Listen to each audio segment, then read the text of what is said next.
네, 인사부터 드리겠습니다. 저희 팀 투고각강의 팀장 고병용입니다. 안녕하십니까? 네, 저희 팀 프로젝트 소개에 앞서서 일단 발표 순서 먼저 좀 알려드리고 가겠습니다. 팀 소개 먼저 있을 거고요. 그리고 프로젝트 저희가 만든 너의 모든 일정 관련해서 간략하게 소개 있을 거고, 프로젝트 기획 관련해서도 간략하게 말씀드릴 거고요. 서비스 구현에서는 저희가 이제 각자 어떤 식으로 구현을 했고, 뭐 실패한 것들에 대해서도 아마 이야기가 조금 들어갈 것 같고요. 그것들은 각자가 맡은 파트 각자가 나와서 얘기들을 해주실 겁니다. 그리고 마지막으로 질의응답도 있으니까 혹시 뭐 보시다가 궁금한 것들 중간에 체크해 놓으시고 마지막에 물어봐 주시면 저희가 또 성실히 답변 드리도록 하겠습니다. 네, 저희 팀명은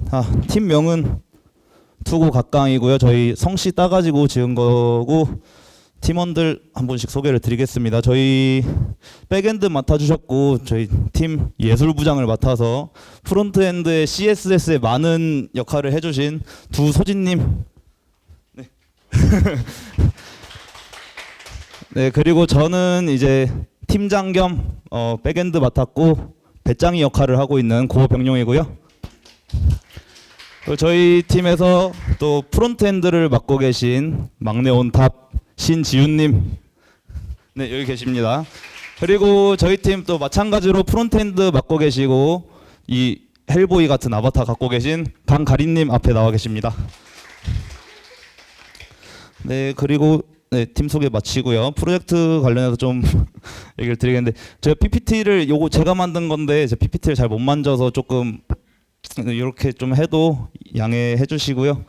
저희 프로젝트는 일단 저희가 현대사에 살면서 여러 집단에 속하게 됩니다. 근데 그 집단들마다 각자의 일정이 있고, 그런 일정들을 하나로 모아서 정리를 할 수 있게 캘린더를 만들고 싶어서 네, 이렇게 진행을 했고요. 뭐 이제 여러 가지 팀들의 일정을 하나의 캘린더에서 모두 관리할 수 있는 그런 서비스를 만들어 봤습니다. 네, 저희 프로젝트 기획 단계에서 나왔던 이야기들이랑 뭐 그런 것들인데, 저희가 뭐 초반 기획에서는 뭐 랜딩 페이지도 만들고 채팅도 넣고 뭐 그런 이야기들이 많이 있었습니다. 근데 이런 이야기들이 어떻게 구현이 됐는지, 어떤 게 구현이 되고 안 됐는지 한번 뒤에서 서비스 구현 파트 가가지고 들어보시면은 좋을 것 같고요. 기획 쪽은 이렇게 해서 그냥 간단하게 넘어가겠습니다. 그리고 이제 바로 서비스 구현 파트인데요. 이제 여기부터는 각자가 맡은 부분 각자가 발표를 하기로 해서 바로 백엔드 맡아주신 두소진님한테 일단 마이크 넘기겠습니다. 저는 이따가 다시 돌아오겠습니다.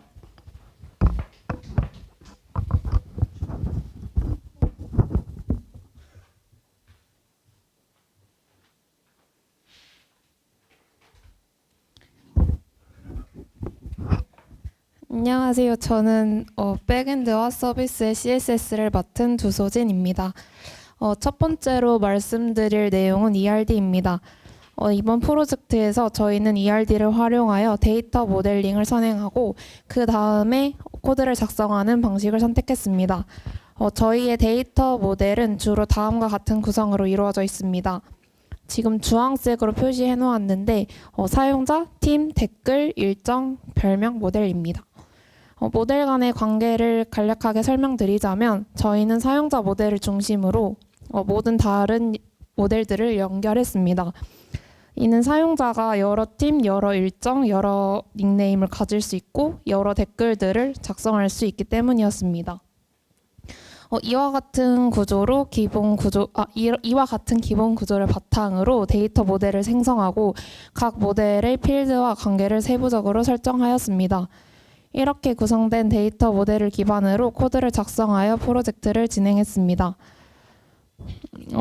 데이터 모델의 설계와 관계를 먼저 확립하고 코드 작성 단계에서 이를 구현하는 데 유용한 기반을 마련할 수 있었습니다. 다음으로는 장고를 사용한 API 개발에 대해 말씀드리겠습니다. 첫 번째로 사용자 로그인 후 일정 페이지에 접근할 때 개인 일정과 팀 일정을 조회할 수 있는 get API를 개발했습니다. 또한 팀 일정을 추가할 수 있는 post API를 구현했습니다. 두 번째로 생성한 일정을 조회, 수정, 삭제할 수 있는 API를 구현했습니다. 댓글과 일정도 연결해서 댓글을 조회할 수 있는 기능도 추가했습니다. 마지막으로 검색 키워드를 활용하여 개인 일정 및 팀 일정을 검색하고 검색 결과를 반환하는 API를 개발했습니다. 이 API는 사용자가 제공한 키워드를 기반으로 일정을 검색하고 검색 결과가 있을 경우 해당 데이터를 반환할 수 있도록 하였습니다. 또한 이러한 API를 문서화하기 위해 DRF 스펙타큘러를 활용했습니다. 이 도구를 사용하여 API 엔드포인트, 요청 및 응답 형식 등을 프론트엔드 팀과 공유할 수 있었습니다. API 개발 과정에서 프론트엔드 팀과의 원활한 커뮤니케이션을 위해 필요한 정보와 데이터 형식에 대해 명확한 이해를 얻을 수 있었습니다. 맨 처음에는 API를 생성할 때 프론트 팀원들과 소통할 때 어떤 정보를 받고 어떤 데이터를 보내줘야 될지 명확하게 어떤 형식으로 주고받아야 할지에 대한 의문을 가졌었는데 이걸 문서화하는 과정에서 그 흐름에 대한 이해를 높일 수 있었습니다. 다음으로는 클라우드 타입에 대해 말씀드리겠습니다. 저희는 API를 구축해둔 후 클라우드 타입을 이용하여 배포하였습니다. 프론트와 백엔드의 종속성을 분리시켜 테스트를 하고 로컬에서 작업하여 다양한 환경에 대한 설정 관리를 용이하게 하기 위함이었습니다. 또한 GitHub처럼 개방된 공간에서 공개되면 안 되는 것들을 환경 변수로 설정하여 보안에 유리하도록 설정하였습니다.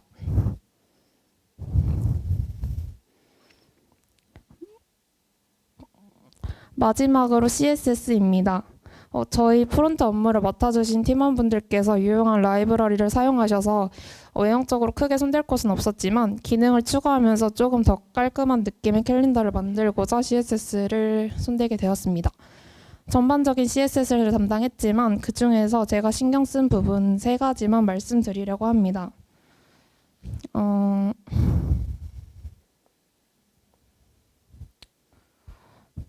첫 번째로 이 팀에 대한 정보를 수정하거나 팀을 삭제할 때 보이는 이 아이콘을 이렇게 사용자도 식별할 수 있고 화면에서 눈에 거슬리지 않을 정도로 설정하기 위해 투명도를 두었다가 사용자가 마우스를 올렸을 때 진하게 나타내어 화면을 깔끔하게 표현하고 사용자가 서비스를 사용할 때도 어려움이 없게 만들었습니다. 두 번째로는 간략하게 표현할 수 있는 부분은 아이콘으로 대체하여 한눈에 기능을 알아볼 수 있도록 만들었습니다. 화면에서 보다시피 이 팀 추가와 달의 이동 등 버튼에서는 아이콘을 사용했습니다. 마지막으로는 일정 상세 정보란인데 일정명은 필수 입력란이지만 세부 내용은 필수 입력란이 아니기 때문에 사용자들 중에서는 세부 내용을 적지 않을 수도 있습니다. 그때를 대비하여 세부 내용이 없을 때 플레이스홀더를 활용하여 단순히 빈 공간이 아닌 입력하지 않은 부분을 사용자들에게 명시해 주었습니다. 또한 일정을 수정할 때에도 플레이스홀더를 주어서 어떤 부분을 어떻게 수정할지에 대해 사용자들이 인식할 수 있게끔 만들었습니다. 여기까지가 제가 맡은 부분이고 이때 다시 팀장님께 넘겨드릴게요.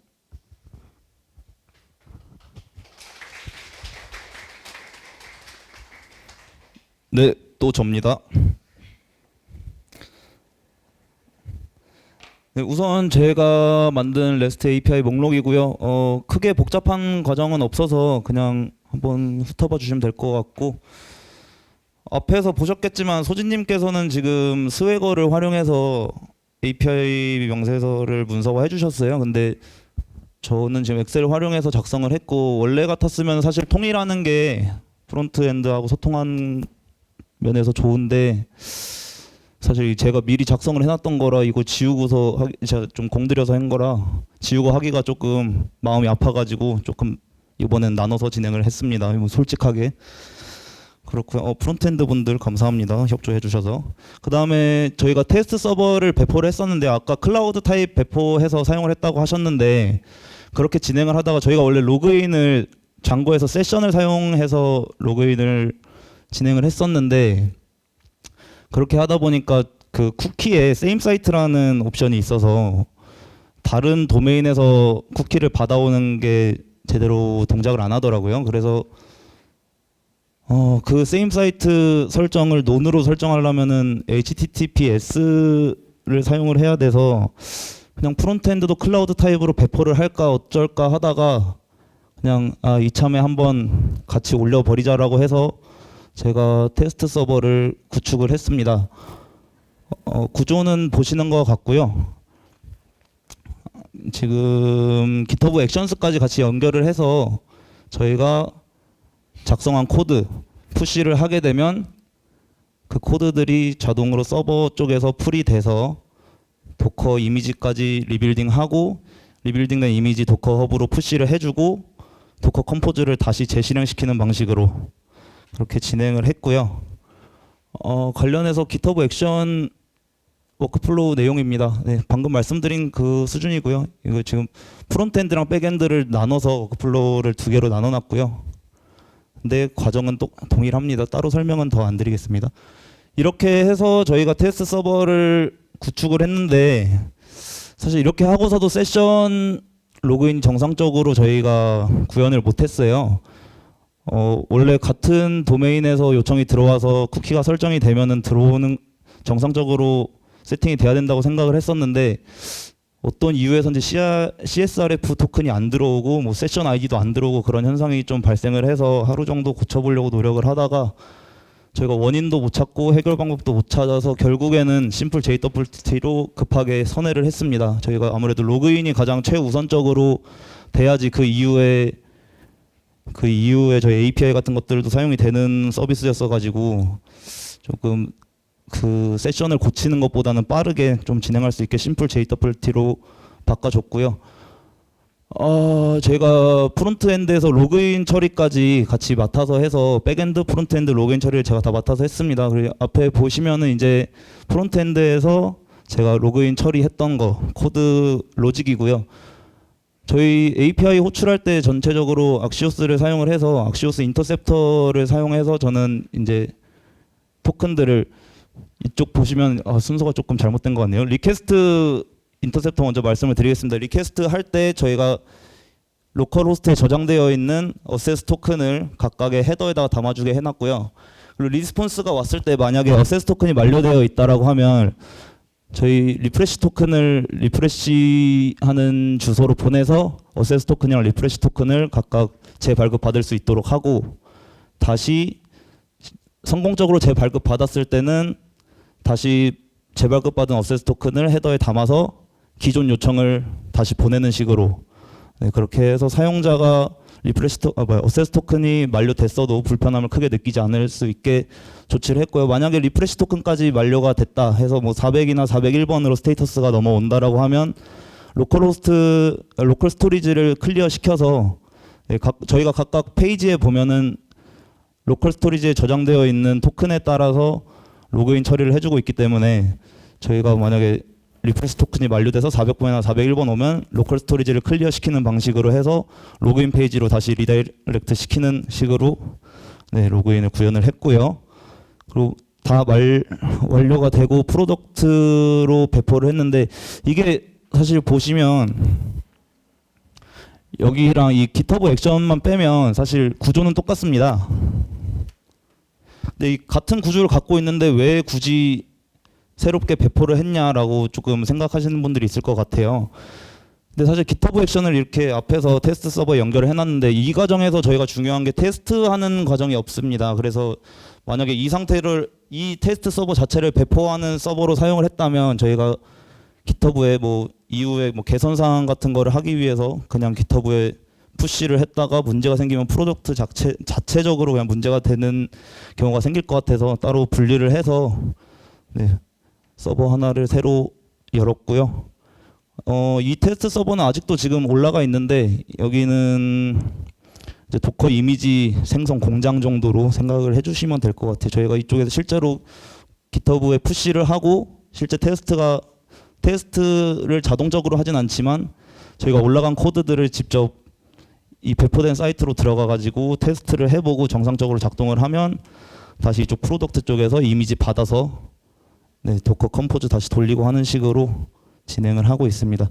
제가 말씀드릴 부분은 여기까지고요. 지금 뭐 배포하는 것까지 말씀을 드려서 끝난 것처럼 느껴질 수도 있는데 이제 시작이니까 조금만 더 집중을 해주세요. 저희 프론트엔드인 신지훈님한테 마이크 넘기고 저는 내려가겠습니다.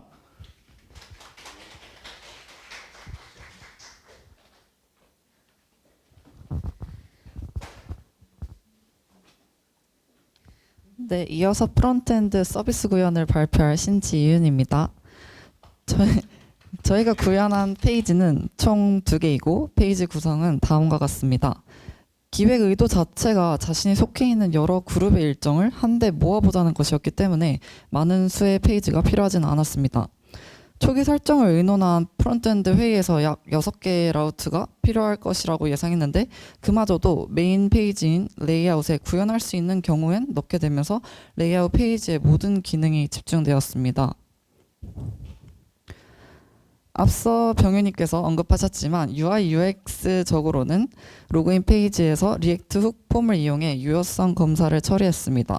또 회원가입을 위해서 아이디를 입력할 때 해당 입력 필드에서 포커스가 해제되면 이벤트가 실행되는 온블러 이벤트를 이용해서 포스트 API를 실행시키는 방법으로 닉네임 중복 검사를 실행하였고 그에 따라서 리스폰스가 오면 그에 따라 set state가 1일 때는 사용 가능하다, -1일 때는 중복된다는 메시지를 출력하였습니다.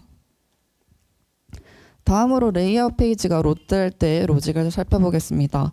가장 먼저 어세스 토큰과 리프레시 토큰을 가지고 있는지를 검사하여 있으면 전체 스케줄을 가져오는 get API를 실행하고 없으면 로그인 페이지로 이동시킵니다. 또 get API가 정상적으로 실행되지 않으면 is loading이 true가 되기 때문에 화면에는 로딩 중이라는 메시지가 뜨게 됩니다. 이렇게 가져온 데이터가 배열인지 한번 확인하는 과정을 거친 뒤에 일정과 팀의 객체 배열로 나누어 유효한 값을 TUI 캘린더와 라이트바에 프롭스를 내려주었고 상태 관리는 리코일을 사용했습니다. 일정 관리 프로젝트에서 가장 중요한 부분을 차지하는 달력은 토스트 UI 캘린더라는 라이브러리를 사용했습니다. 리액트 캘린더나 풀 캘린더 등 다양한 라이브러리가 많았지만 직접 데모를 사용해 보았을 때 저희가 원하던 팀 기능과 디자인 그리고 커스텀 여부 등을 가장 잘 충족하는 라이브러리라고 판단했습니다. 하지만 TUI 캘린더의 가장 큰 장점이라고 생각했던 한글로 된 공식 문서는 라이브러리를 처음 접하는 저희에게 따라서 적용하기가 쉽지 않았고 적용해서 커스텀까지 2주 이상의 시일이 소요되었습니다. 그렇게 어렵게 적용한 캘린더의 구조는 레이아웃에서 get을 받아온 팀 데이터가 렌더링되고 팀을 생성할 수 있는 왼쪽 팀 부분이랑 일정 데이터가 렌더링되고 생성되는 스케줄 부분 그리고 달력을 넘기고 월간, 주간, 일간 뷰로 변경하는 내비게이트로 구성되어 있습니다. 먼저 일정을 생성하는 과정을 살펴보겠습니다. 날짜를 클릭 또는 드래그하면 입력 팝업이 뜨고 제목과 내용, 날짜, 일정이 소속된 팀을 선택할 수 있습니다. 이렇게 생성된 이번 이벤트나 클릭된 이벤트 데이터는 set selected event라는 유즈 스테이트를 통해서 레이아웃 페이지로 다시 올려 보내지고 라이트 바에 전달되어 이벤트 디테일이 라이트 바에 보여지는 것을 확인하실 수 있습니다.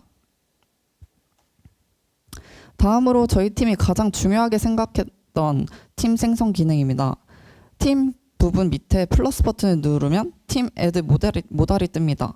생성할 팀명과 댓글 작성자명으로 사용될 닉네임을 리액트 훅 폼으로 이용해서 받고 컬러피커라는 라이브러리를 이용해서 이벤트의 배경색으로 지정할 색깔을 받아서 포스트 API를 호출합니다. 포스트 API에 문제가 없으면 팀 애드 모달이 사라지고 팀 링크 주소를 복사할 수 있는 모달 창이 나옵니다. 여기서 복사에는 내비게이터 클립보드 라이트 텍스트를 이용해 사용자가 버튼만 클릭해도 링크가 복사될 수 있게 하였습니다. 또 URL 맨 뒤에 숫자로 된 팀 아이디를 붙이는 방식으로 초대 링크를 구성했는데 뒤에 아무 숫자나 붙여서 초대되지 않은 팀에도 들어갈 수 없게 하기 위해서 팀 아이디를 B2A 함수를 이용해서 ASCII 문자로 간단히 인코딩하였습니다. 이렇게 복사된 URL을 브라우저에 붙여 넣으면 우선 인코딩된 팀 아이디를 유즈 파람스로 받아둡니다. 그 다음에 토큰 유무를 확인한 다음에 토큰이 있다면 로그인 과정을 건너뛰고 닉네임 생성 창을, 토큰이 없다면 인코딩된 팀 아이디를 로컬 스토리지에 넣어두고 로그인 창으로 갔다가 돌아오도록 해서 A to B 함수로 팀 아이디를 디코딩해서 포스트 API를 호출하는 방식을 사용했습니다. 마지막으로 처음에 get으로 가져온 이니셜 팀 캘린더와 새로 생성한 팀은 왼쪽에 팀 리스트에 추가되고 일정 생성 팝업에서 어느 팀에 추가 일정인지 팀을 선택할 수 있게 됩니다. 선택한 캘린더에 해당하는 이벤트만 필터링해서 필터드 이벤트라는 배열을 생성해 두었기 때문에 팀의 동그란 버튼을 클릭하면 해당 일정이 보이고 보이지 않고를 설정할 수 있습니다. 또 팀 버튼 밑에 희미하게 아까 소진님이 말씀하신 팀의 수정, 삭제, 링크 공유 버튼도 넣어두었습니다. 마지막으로 라이트바 부분은 가림님이 이어서 발표하시겠습니다.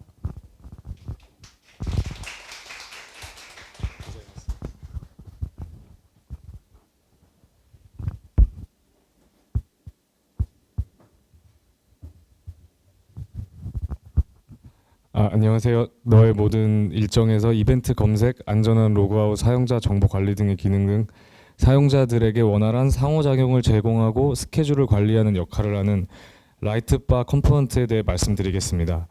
라이트바 컴포넌트 내에 헤더 컴포넌트와 스테이터스 컴포넌트의 자세한 기능과 내용을 살펴보겠습니다. 헤더 컴포넌트는 검색 기능을 비롯한 여러 작업을 담당합니다.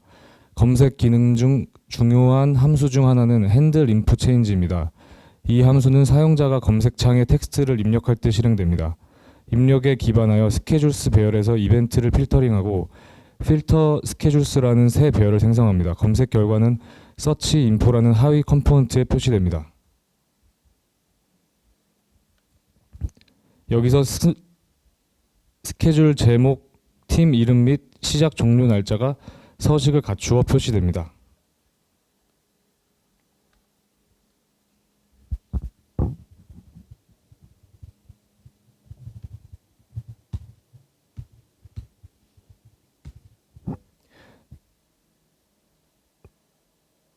다음 중요한 기능은 로그아웃 기능입니다. 로그아웃 버튼을 클릭하면 핸들 로그아웃 함수가 실행됩니다. 이 함수 내에서는 로그아웃 API가 사용자의 리프레시 토큰을 로컬 스토리지에 가져와 호출됩니다. 이를 통해 로그아웃에 대한 인증이 이루어집니다. 그 다음에는 로컬 스토리지 클리어를 사용하여 로그인 정보를 포함한 모든 저장된 데이터를 제거합니다. 마지막으로 함수는 라우팅 라이브러리의 내비게이트를 사용하여 사용자를 로그인 페이지로 리디렉션합니다.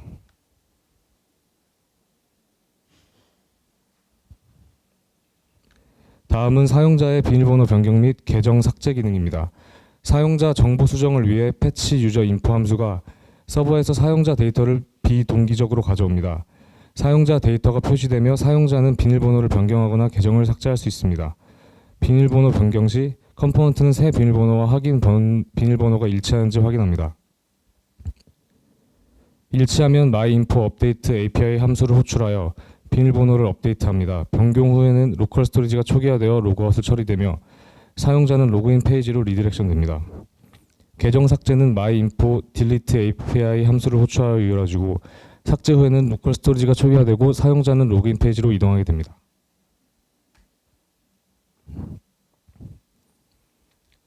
선택된 이벤트 정보 관리는 스테이트 컴포넌트에 선택한 이벤트의 세부 정보를 보여주고 편집하거나 삭제하는 역할을 합니다. 또한 이벤트에 댓글을 추가하는 기능도 담당합니다.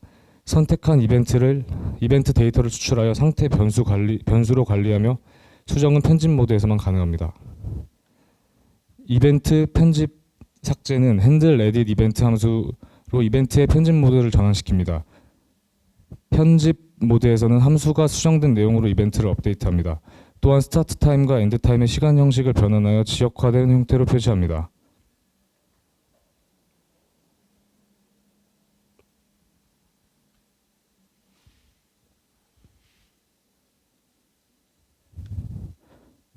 선택한 이벤트가 변경될 때마다 get 이벤트 커멘트 API 함수를 통해 서버에서 댓글 목록을 가져와 커멘트 상태 변수에 저장합니다. 이로써 사용자는 해당 이벤트의 댓글을 확인할 수 있습니다.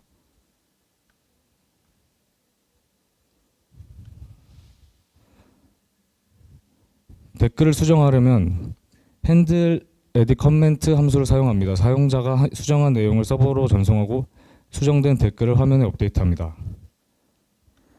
사용자가 댓글을 삭제하려 할 때는 핸들 딜리트 함수를 통해 서버에서 해당 댓글을 삭제하며 화면에서도 댓글이 사라지게 됩니다. 마무리하며 헤더 및 상태 컴포넌트는